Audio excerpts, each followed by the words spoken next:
अक़वाम मुत्तहिदा में पाकिस्तानी मिशन की नुमाइंदा साइमा सलीम का भारत को भरपूर जवाब। कहा, जम्मू कश्मीर भारत का ना कभी था ना कभी होगा। भारत ने कश्मीर पर जाबिराना कब्जा कर रखा है। एक हाथ में कटोरा, दूसरे हाथ में आतंकी फैक्ट्री की चाबी लिए घूम रहे पाकिस्तान ने फिर से भारत के खिलाफ दुनिया के मंच से रोना धोना शुरू किया। फिर क्या था, भारत ने यूनाइटेड नेशन की भरी सभा में पाकिस्तान की वो जोरदार धुलाई की कि अब वो घबरा गया है। You called Pakistan, your neighbor, the epicenter of terrorism. Well, I did it again today without using the word Pakistan. Yes, and this doesn't sound very diplomatic, does it?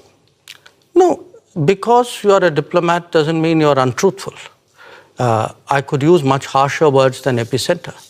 आप कैसे देखते हैं, एक तो लीडरशिप भी हमारी अमेरिका में मौजूद हो, लेकिन डिप्लोमेटिक आइसोलेशन इस हद तक चली गई है। तार साहब, एक बड़ी हैरानगी की बात है कि पिछले 7 दिन से पाकिस्तान के जो वजीर आजम और वजीर खारजा अमेरिका में है, लेकिन किसी अमेरिकी शख्सियत जो कि हुकूमत में उनसे मुलाकात नहीं हुई।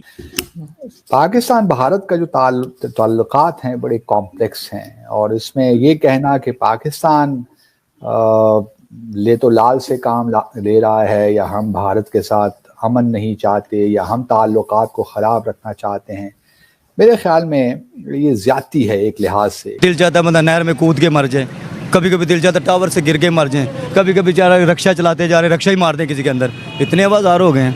इतनी नाउमीदी क्यों है? तो पाकिस्तान में रह क्या गया है? क्या रह गया है? कुछ रह गया? कुछ भी नहीं रह गया। सो ओरिजिनली ये हमारी एक तो फॉरेन पॉलिसी नहीं है। फॉरेन पॉलिसी यही है जहां से पैसा मिलता है हम उनके साथ अटैच होते हैं, ये फॉरेन पॉलिसी है। अंडर दीज सर्कमस्टेंसेस, और इस वक्त पूरी दुनिया में शोर है आपके इकोनॉमिक स्टेबिलिटी के बारे में, और उसके बाद आपकी भारत को अगर आप देखिए तो भारत इस खित्ते में एक बड़ा मुल्क है, और तो जब आप बड़ा मुल्क होते हैं तो आपकी जिम्मेदारियां भी ज़्यादा होती हैं। पहले तो इस बात का आप जायज़ा ले लीजिए कि पाकिस्तान भारत के ताल्लुकात ख़राब हैं क्यों।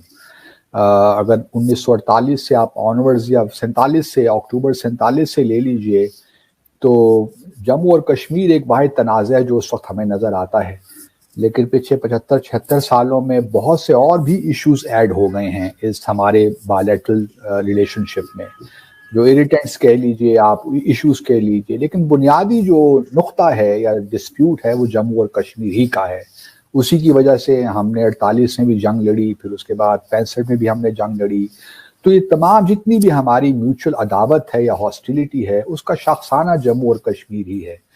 तो मैं अपने भारत के दोस्तों से भी यही कहता हूँ कि आप भले कुछ भी कह लें, पाकिस्तान पे कुछ भी इल्ज़ामात लगा दें, जिसने आपने भी कहा दहशतगर्दी के मामलात में भी अगर पाकिस्तान को आप एक्यूज़ कर लें, ये मामला ठीक नहीं हो सकते, ना ही हमारा बाहमी एतमाद कायम हो सकता है। हम हमेशा एक कदम आगे जाएंगे, फिर 2 कदम पीछे हो जाएंगे, फिर मामलात वहीं से शुरू करेंगे जहाँ से हमने शुरू किए थे।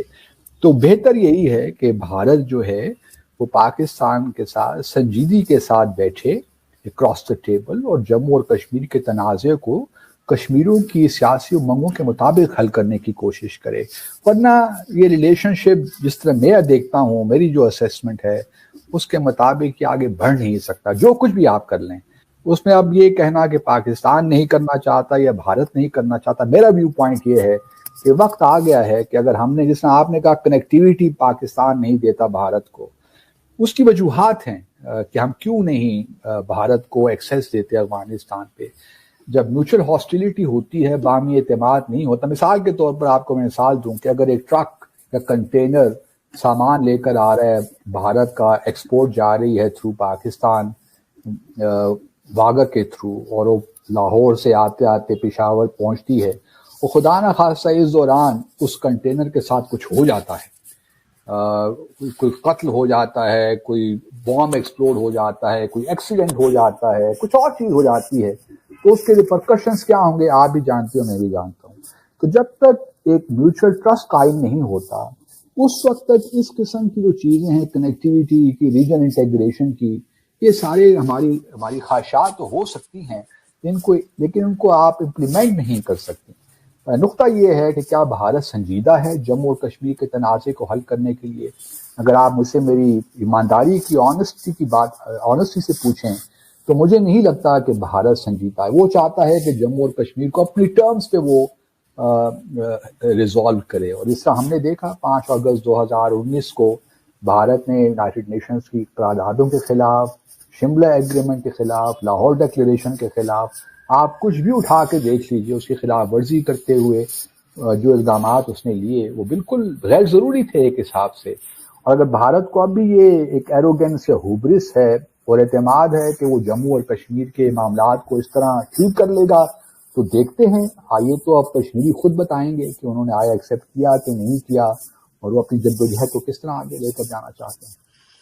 لیکن سر ہم نے تو یہ دیکھا کہ وہاں پہ ڈیولپمنٹ ہو رہی ہے. جس وقت 370 اور 35A ہٹایا گیا تھا تو پاکستان کی طرف سے کوئی بات نہیں کی گئی. عمران خان کی گورنمنٹ تھی اور بالکل خاموش رہے، کسی قسم کا کوئی بات یا کوئی سخت قسم کا سٹیٹمنٹ یا کچھ نہیں کیا، سوائے اس کے کہ ہاں ٹھیک ہے ہر فرائیڈے کو وہ کہتے تھے 5 منٹ کے لیے کھڑے ہو جائیں اور اس قسم کی چیزیں ہوئی، اس سے زیادہ کچھ نہیں.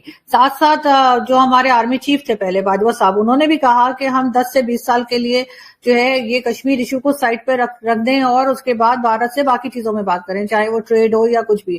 بھارت نے سر وہاں پہ جو ڈیولپمنٹ شروع کی ہے جس میں بہت سی گلف کنٹریز کا بھی ہاتھ ہے اور وہ بھی ان کی مدد کر رہے ہیں، تو وہ دیکھ کر تو یہاں کے جو ہماری سائڈ پہ جو کشمیر ہے وہاں کے لوگ بھی کہتے ہیں کہ جی ہم نے تو بھارت کے ساتھ مل جانا ہے کیونکہ وہاں پر اتنا کچھ ہو رہا ہے اور ہمارے یہاں تو جو روڈز ہیں وہ تک صحیح نہیں بنی ہوئی. تو ہم نے دیا کیا ہے اپنی سائڈ پہ کشمیریوں کو؟ اور جہاں تک آپ قرارداد کی بات کر رہے ہیں یونائٹڈ نیشن کی، تو سر اس میں تو لکھا ہے کہ پاکستان اپنا حصہ خالی کرے، اپنی فوجیں باہر نکالے، اس کے بعد ہی وہاں پر ریفرنڈم ہوگا یا اس کے بعد ہی لوگوں سے پوچھا جائے گا کہ کس کے ساتھ رہنا ہے یا کہاں جانا ہے. تو پاکستان تو فوج ہی نہیں نکالتا باہر.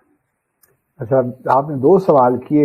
جب آپ کا دوسرا سوال ہے اس کا جواب میں پہلے دے دیتا ہوں، کیونکہ بھارت میں بھی یہ بڑا پروپیگنڈا کیا جاتا ہے کہ پاکستان نے خود اقوام متحدہ کی قراردادوں پہ عمل درآمد نہیں کیا اور وہ بھارت سے ہی تقاضا کرتا ہے کہ پلیبسٹ وہاں پہ کروایا جائے.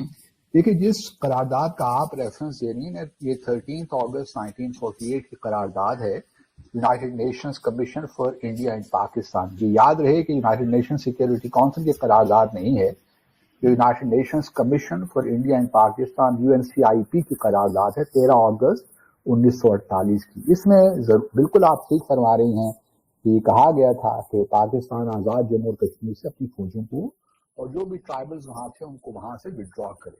لیکن پاکستان نے کبھی بھی اس ریزولوشن کو، اگر آپ پورا UN کا سیکیورٹی کونسل کا ریکارڈ پڑھیں، پاکستان نے کبھی بھی اس ریزولوشن کو تسلیم نہیں کیا. ہمارے بہت سے تحفظات تھے اس کے بارے میں، اس لیے ہم دوبارہ یونائٹڈ نیشن سیکیورٹی کونسل واپس گئے کہ جی ہمیں یہ منظور نہیں ہے، کیونکہ جو ہی ہم نے اپنی وڈرا کی تو ہمیں یہ خدشہ ہے کہ بھارت دوبارہ